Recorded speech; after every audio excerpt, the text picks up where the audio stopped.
Hello, my name is Russell Smith, and I'm an Instructional Technology Facilitator for Fuquay-Varina High School as well as Carpenter Elementary, and I'm here with another Tech Tidbit. And today I wanted to focus on the topic of search engines on the Internet. Work, especially in high school and in elementary school, is really focused on finding research, finding information that's reliable and is responsible. And you can't always rely on that when you're just Googling it or using another search engine where you're just typing in a topic and you're seeing what comes up and assuming that it's going to be correct. Here's a hint. Not all the information on the Internet is factual or accurate. I just wanted to demonstrate this other search engine that's actually called Wolfram Alpha. That's www.wolframalpha.com, wolframalpha.com, and it considers itself the computational knowledge engine. And what that means is it gives you straight information about whatever topic you are searching for. It doesn't offer opinions or a spin on it or a point of view. It actually gives you just the straight statistical data on a particular topic. So I wanted to demonstrate, show you a little bit of how it works today. So here's the main screen for Wolfram Alpha. It's free, it doesn't cost anything, you don't have to sign up for an account, it's just plug and play. Basically, what's really cool about Wolfram Alpha is that not only does it just let you just search on topics, it gives you categories that you can search in. And it's not just information about people or places or things, but it's about concepts. It can provide information on just an amazing variety of topics, including mathematics, words and linguistics, units and measures, statistical and data analysis, people and history, times and dates, chemistry, cultural and media, money and finance, music, astronomy, socioeconomic data, art and design, physics, and so many more. And I'm sure there are more categories than even that's listed here. But I just want to show you how it works from the beginning. So let's just talk about, let's just say World War I. And search for that, just to give you an example of how it works. So you search here, and in the results it gives you the date that it started, the date that it ended. It gives you a list of all the countries that were involved, and you'll notice that if you mouse over, you could also click on these. So it might remind you of Wikipedia, but as opposed to Wikipedia where the users can actually edit the data and it might be reliable, it might not be. This is actually statistically, factually accurate. And it gives you a list of all the people that are involved. It shows you a timeline based on the 19th century or the 20th century, and it shows you how long it took. So you have a graphical analysis of how long it took, so people who are visually oriented can get an idea of how long it lasted. It gives you a Wikipedia summary, speaking of Wikipedia, which you can expand if you wish.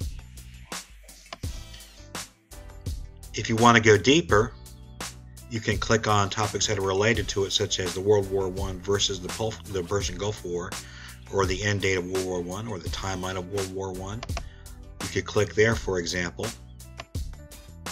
and click on the timeline. You could click on people involved in World War I. And if you want to find out more about Arthur von Strasbourg, you could click there.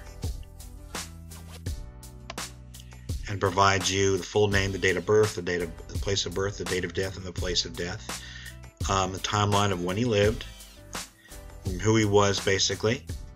And you can see the Wikipedia page hits throughout the years of how many people have viewed that page on Wikipedia. So like I said, it gives you more of a straight data analysis as opposed to paragraphs and paragraphs of information. It gives you just the straight information. So let's say you want to search for something that has a little bit more data than just an event. So I'm going to search for Wake County Public Schools And usually when you would enter something in Google or another search engine, you'd have the website for the school system as well as a number of other links that are related to it, but it doesn't give you just the basic information. You can see that it's a public school system in Wake County, North Carolina. It gives you a list of all the schools that are available, including the school that I'm working at right now, Carpenter Elementary, right here, and you can always click on the individual links if you want to learn more about those schools. You can also view more if you want. It shows there are a total of 177 schools.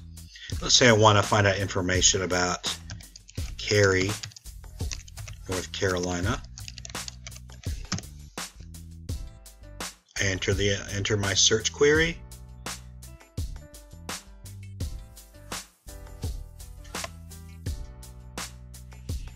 And it starts to pull up a lot of statistical data about the area, including the city population, the urban area population, the metro area population.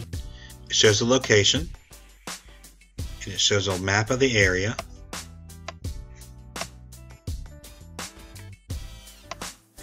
It shows you the county, it shows you the local time, the current weather, the demographics, the economic properties, the other indicators such as total rate of violent crime, total rate of property crime, etc., nearby cities including Apex, Raleigh, and Durham, their nearby airport, the nearby hospitals, notable companies which are headquartered in the area, and a lot of really cool data that you would normally not find in a regular Google search unless you really started to dig.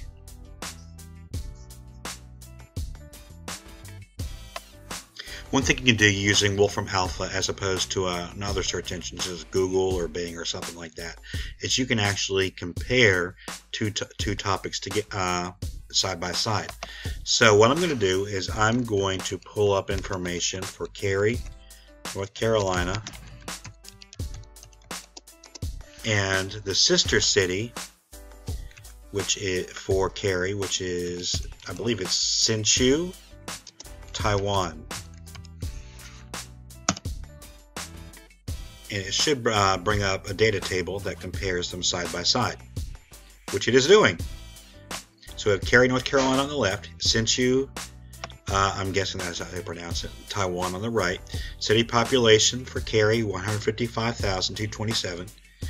Population for Hsinchu is 405,371. The urban area population for Cary and metro area population is only available for Cary.